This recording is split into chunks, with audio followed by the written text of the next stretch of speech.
B in Iraq, 2004. B 3/1 weapons co. I was carrying a 240 Brava. It's a large gun, and people who carry it are known as gunners. Often phrases will be made like, "Do you even gun, bro?" and "I gun mad hard." The point behind this is that you are carrying a big ass fucking gun that can throw a lot of lead down range very quickly. It's almost impossible to feel scared while carrying this beast because of its pure lethality and the fact that it can put 20 rounds in someone before they even see you. Let me tell you about the only time I ever got scared in the Marine Corps while carrying the biggest gun. I guess I should start off by saying that Iraq is a weird country. Anyone who's been there can attest to that.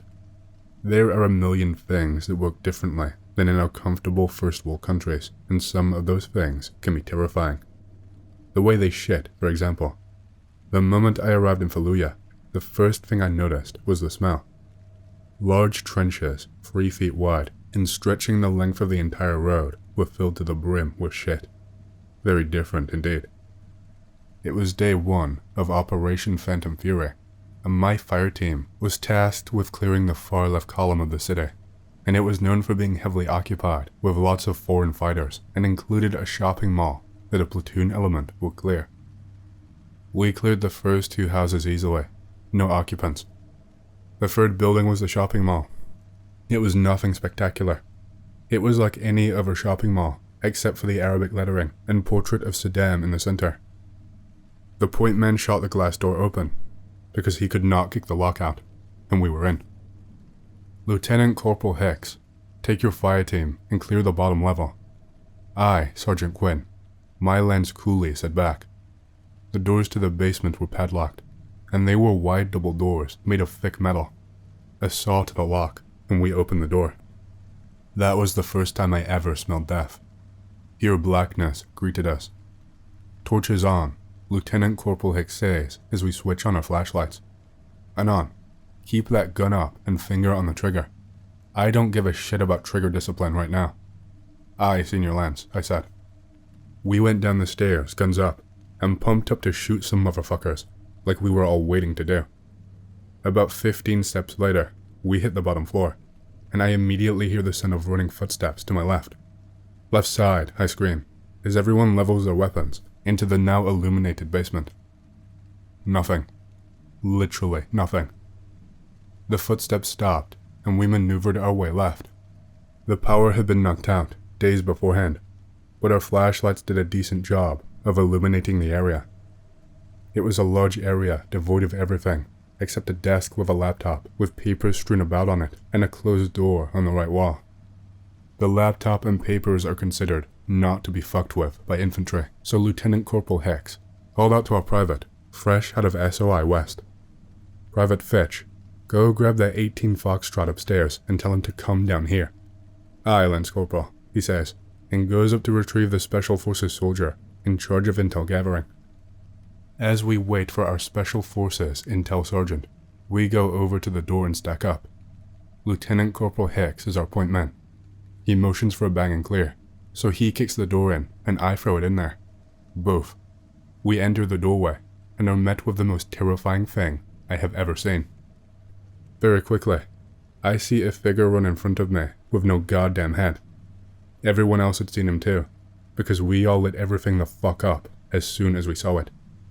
Everyone else had used maybe half a mag, but I was 50 rounds deep. It was serious now. I move swiftly towards the right side of the room, while my teammates take the left. "Right side clear," I shout. "Left side clear," they shout. "Closed doorway front," I shout. There is no goddamn body. No fucking body. We stack up on the closed door, and I'm not taking any fucking chances. "Gonna throw a frag," I yell. Lieutenant Corporal Hicks hands me a frag and knocks the door open. I frag it and wait for the boom. The explosion occurs, and I see the craziest shit. There are dead bodies everywhere, and the frag only helped to aid the chaos. Hunks of human flesh pinned to S-hooks in the ceiling, and several decapitated corpses lying in a pile in the right corner. No more doorways. This was the end of the hellish maze. There was a single body crouched in the corner that we all thought my frag had killed. He was crouched in the fetal position, and his body was laden with shrapnel. There were weird symbols all over the walls that the Special Forces intelligence sergeant confirmed as an Iraqi cult that perpetrated mass murders all around Iraq that rarely got any attention outside the Special Forces community. This shit still bothers me, and is the only reason I'm convinced that there is some supernatural shit going on in this world. TLDR, I killed an Iraqi cult member sitting in a room filled with dead human meat with a frag, shortly after my fire team and I dumped 100 rounds into a headless ghost. Bigfoot on military base. A group of US Marines get an overwhelming sense of fear while on patrol. Back at the base, an instructor confirms he has seen Bigfoot. Back in 1995, I was a young Marine training in Bridgeport, California at the Marine Corps Mountain Warfare Training Center. We did training for a couple of weeks at the base. There was no snow, but it was cold at night. We started doing rock climbing and bridge making, basic stuff. Then we went into night patrols and night navigation. I was with my fire team, which consisted of 3 other Marines and me. We were out for a couple of hours when all of a sudden, I had this sense of fear just come over me, something I had never felt before. My Marines felt it too. We were like, what in the hell is that? We did not hear anything, nor did we see anything, just that overwhelming fear from out of nowhere. After a few minutes of looking around with our flashlights and freaking each other out, we decided to move on and continue what we were doing. We finished our assignment and then headed back to the base camp. That sense of fear never went away.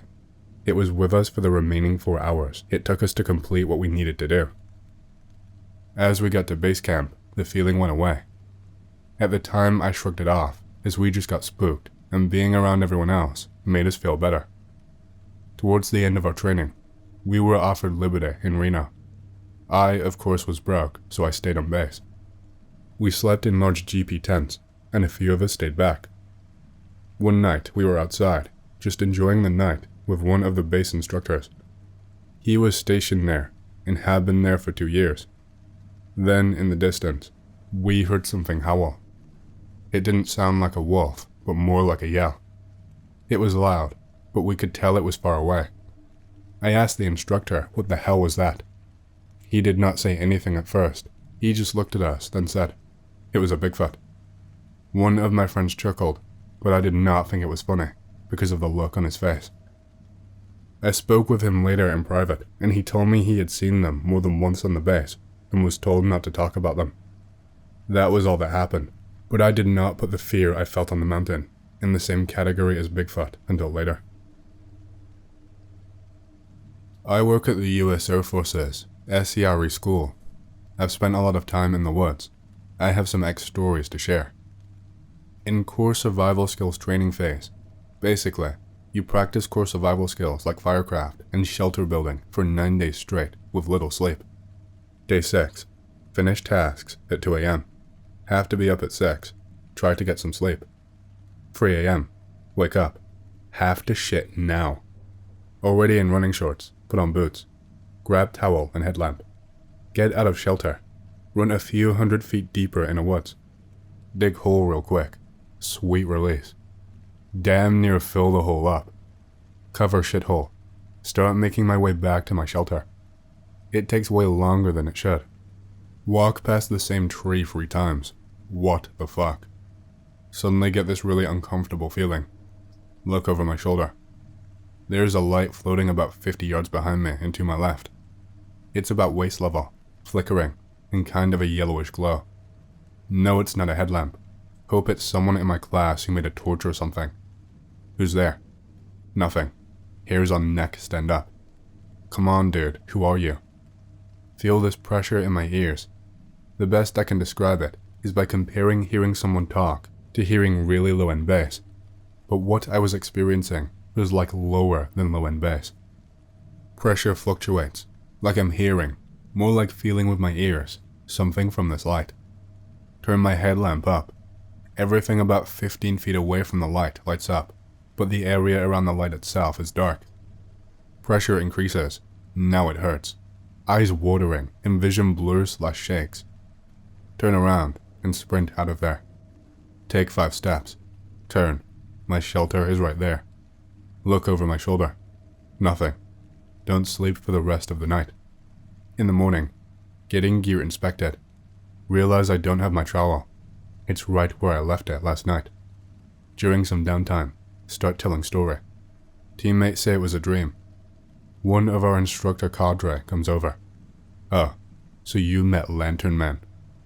Who? Lantern Man.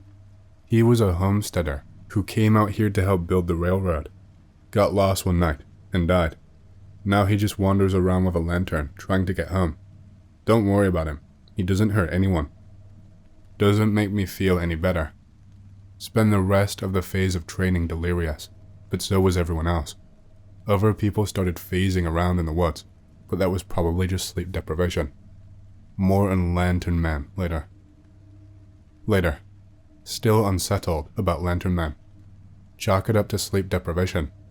Don't really believe it. Doing navigation phase of training. Hiking 10 kilometers a day through the woods and over terrain.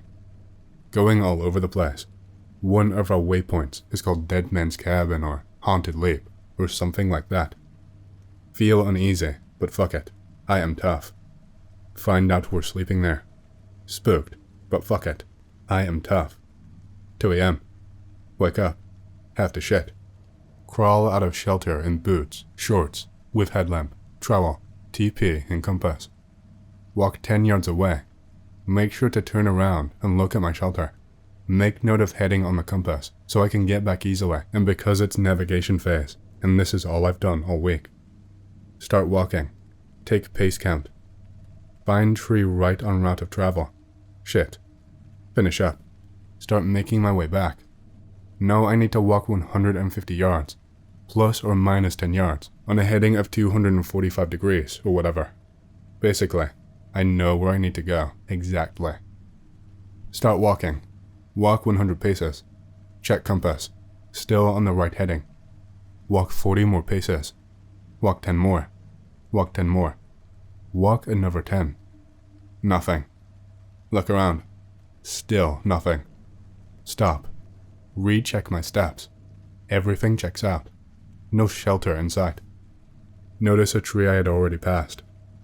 Suddenly feel uneasy. Look around. As I look around, headlamp dims noticeably. Heart skips a beat. Look back past that spot. Headlamp dims again in the same spot. Headlamp dies. Immediately after, I see a yellow light flicker to life. If I hadn't just shit, I would have shit my pants. Hear myself say, Lantern Man. The pressure in my ears starts again. Look, man, I don't want any trouble. The pressure grows. Too freaked out. Sprint off into the darkness. Headlamp kicks back on as soon as I turn around. Realize I have no fucking idea where I am. Look around. No Lantern Man, so at least there is that. Wander around a bit and try to get my bearings. Maybe I'll find someone else's shelter, or something we passed on the way there. After 5 minutes, find my shelter. I was coming at it from the other side though, meaning I had somehow passed it and made a U-turn. Try to go to sleep. Can't. Sun comes up. Getting ready for the day. Teammate asks me what's wrong. What?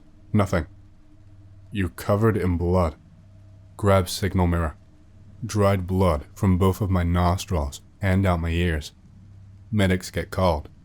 They check me out. Can't find anything. Tell me to drink more water. Rest of trip is uneventful, but teammates notice I'm off put. A few start to wonder about Lantern Man. Gonna have to step away for a bit. We'll dump more if the fight is still up when I get back. We aren't finished with Lantern Man. Years later, in the woods, 5-ish in the morning, hear blood-curdling screams. Typical X shit.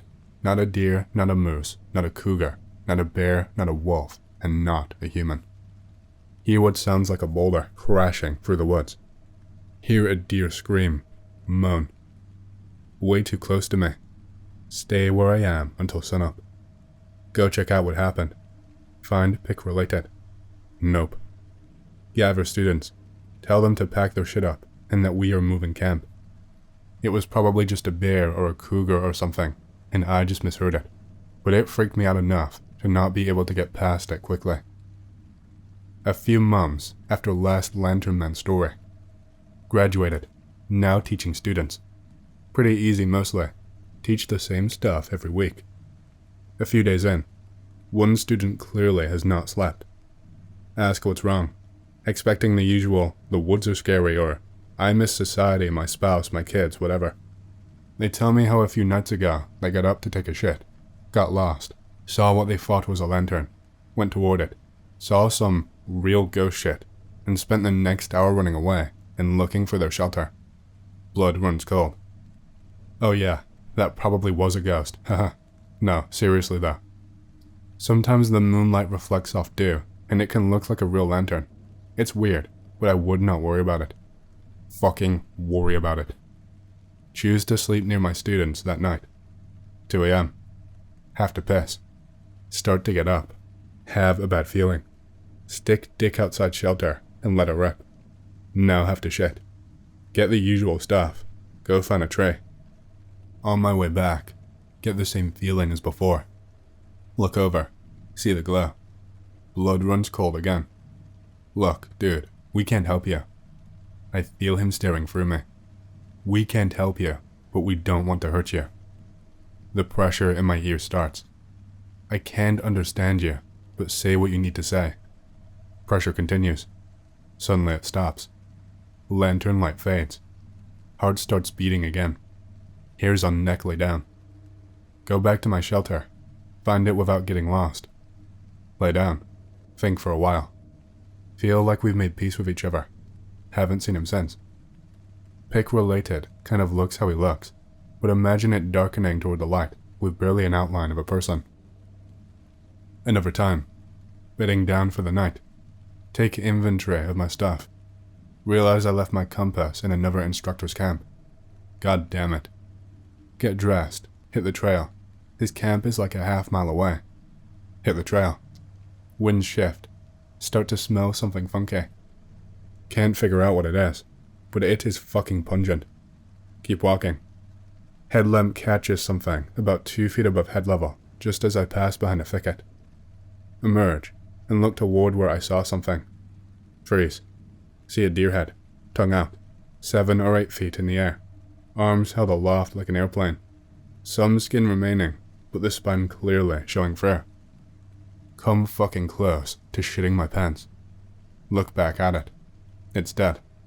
It's just a deer that was probably poached, and the hunter strung it up that way as a joke or something.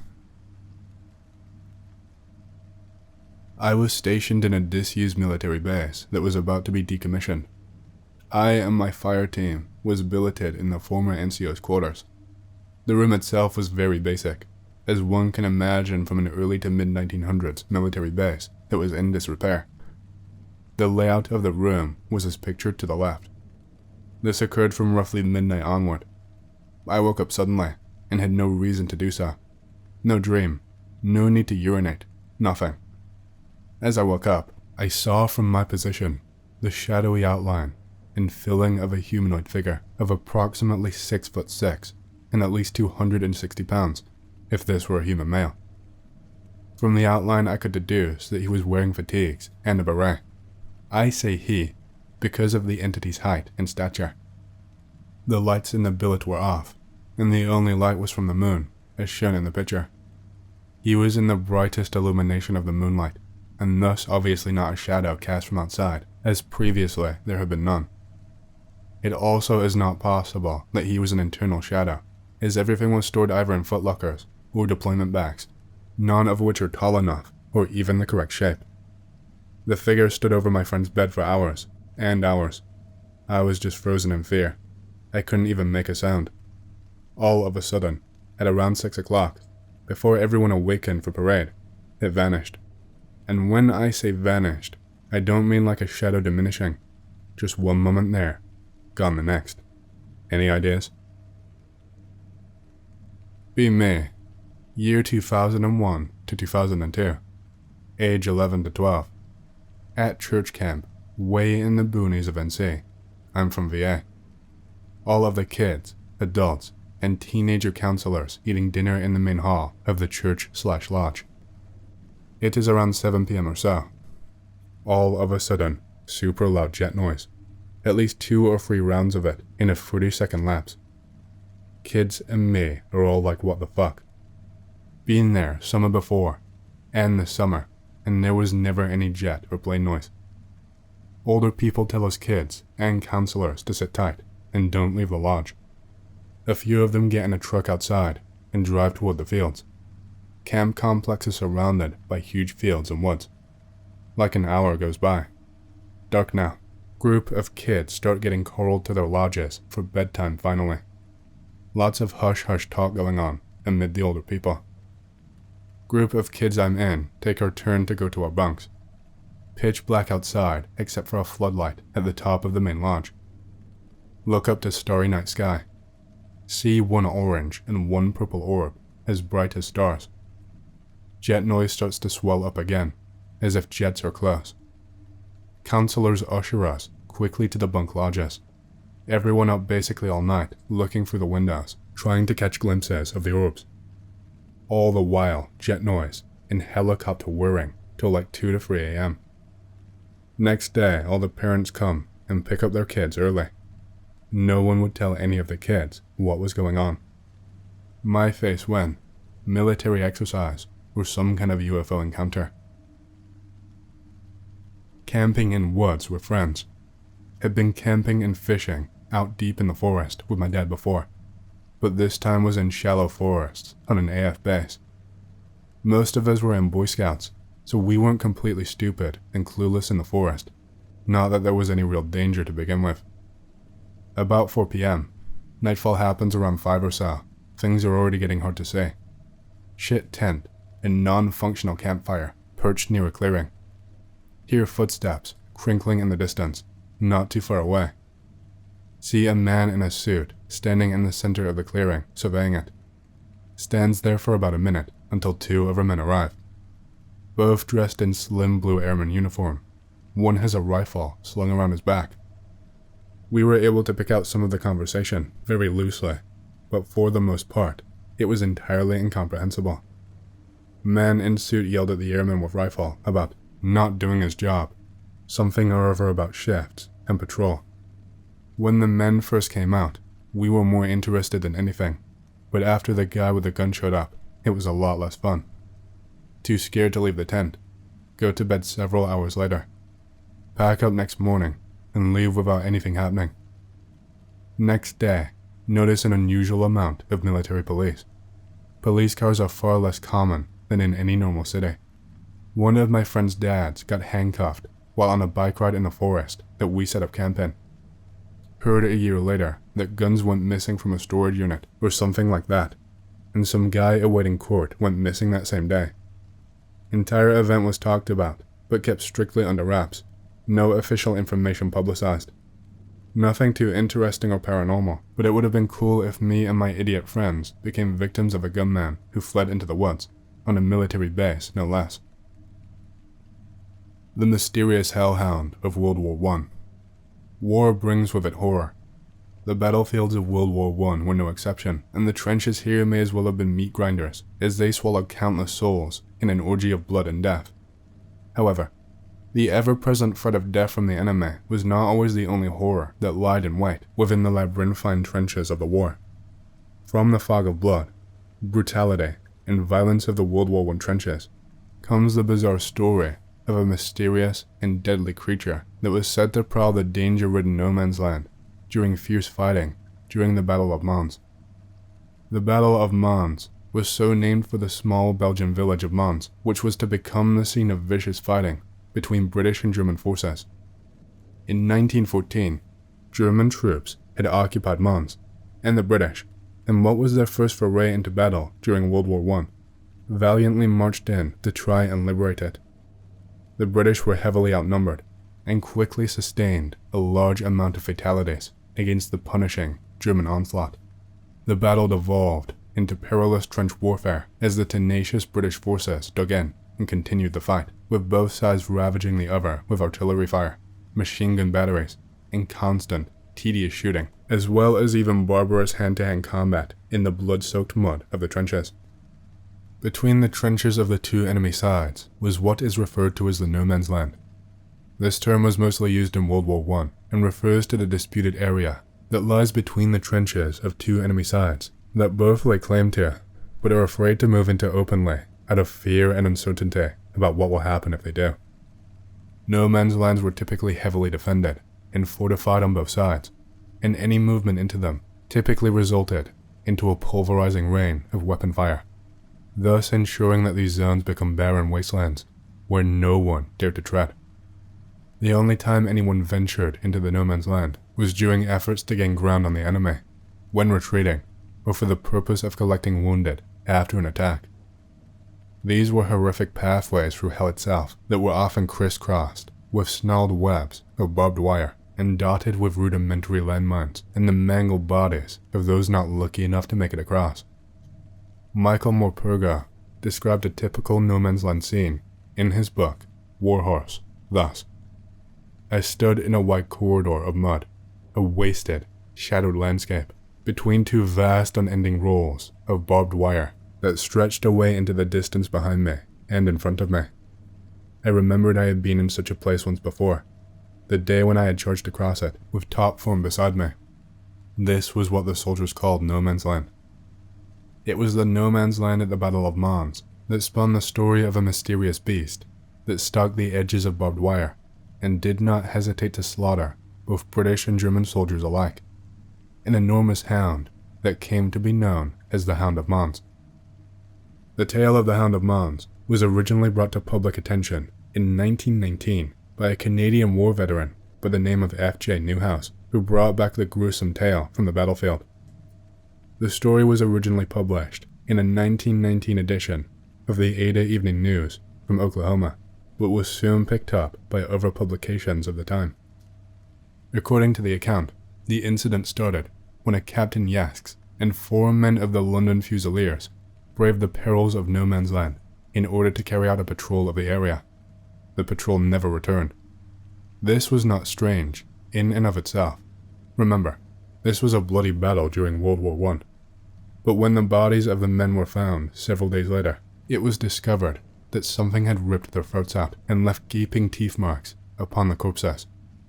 One night, a few days after this, it was reported that soldiers from both sides heard an ear-piercing, monstrous howl emanating from the darkness of no man's land. The blood-curdling shriek was allegedly so terrifying that some soldiers who had braved battle day after day considered retreating at once. During the ensuing days, more patrols would set out into no man's land, only to be found later in a similar mauled state, throats ravaged by some huge beast. The occasional anguished cries of terror from German soldiers seemed to indicate that they were suffering similar attacks. The eerie nighttime roars also increased in frequency, and it was around this time that some of the soldiers on sentry duty along the edges of no man's land reported seeing an enormous grey hound skulking about out in the shadows of the war-torn chasm between the two enemies. For 2 years, the hound prowled the battlefield of Mons, gaining an ever-growing list of victims and instilling horror in the troops. Then, as suddenly as it had appeared, the hound was gone and the attack ceased. As bizarre as the story is already, it gets even weirder. Newhouse also claimed that not only was the Hound of Mons very real, but that it had been the result of twisted German military experiments trying to make biological weapons. According to Newhouse, a German scientist by the name of Dr. Gottlieb Hochmuller had undertaken a ghastly experiment with the aim of inserting the mind of a deranged maniac into a hound. Newhouse said in an article from the August 1919 edition of the Oklahoman, the death of Dr. Gottlieb Hochmuller in the recent Spartakan riots in Berlin has brought to light facts considering the fiendish application of this German scientist's skill that has astounded Europe. For the Hound of Mons was not an accident, a phantom, or a hallucination. It was the deliberate result of one of the strangest and most repulsive scientific experiments the world has ever known. Newhouse's account alleges that Hochmuller had searched mental asylums far and wide for a suitable subject who had gone insane from his hatred of England. The report claims that upon finding the perfect candidate, the German doctor then had his brain removed and surgically implanted into the body of a large Siberian wolfhound. The giant beast, with the brain of a madman, was trained and then taken to the battlefield and released into no man's land to do its violent work. Accounts have variously claimed that the hound had been altered to be larger than before, that its capacity for hatred had been chemically enhanced, or that its hide had been made to be impervious to bullets. Newhouse claimed that papers had been found upon Dr. Hochmuller's death that fully outlined the whole experiment, as well as the doctor's wishes to unleash the beast on Allied troops, and fully proved that the experiments were real. It is not explained whether the doctor had anticipated the maniacal hound turning against his own side, or why the walking weapon might have suddenly stopped its rampage.